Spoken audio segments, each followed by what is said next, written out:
CEO, Albert Bourla, was announcing this work on the new vaccine with Yahoo Finance. He admitted I'm not sure if he meant for this to slip out. I don't know, but he admitted something that we here have been saying for a while. Watch. And we know that the 2 doses of the vaccine offer very limited protection, if any. The 3 doses with a booster, they offer reasonable protection against hospitalization and deaths. Against deaths, I think very good. And less protection against infection. Now, we are working on a new version of our vaccine, the 1.1, let me put it that way, that will cover Omicron as well. And of course, we are waiting to have the final results. The vaccine will be ready in March.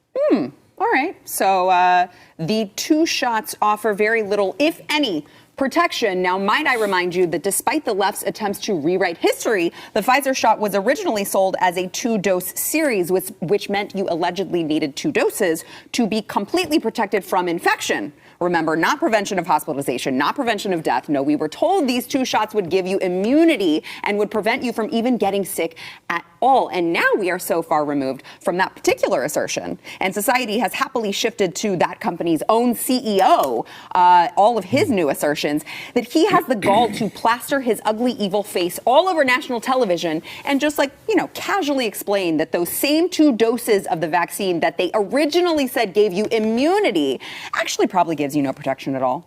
But definitely trust them when they tell you that the 3rd shot is going to be the real winner. And by the way, while we're at it, I have a bridge to sell you.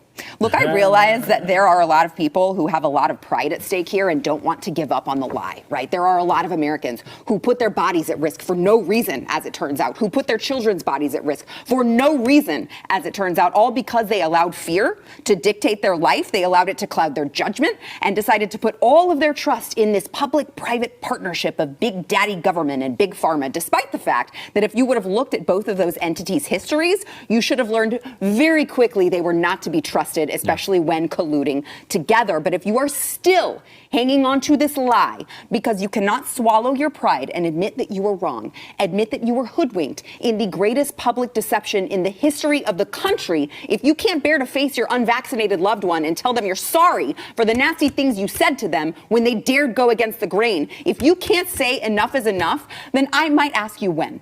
5 boosters, 10, maybe 1 million.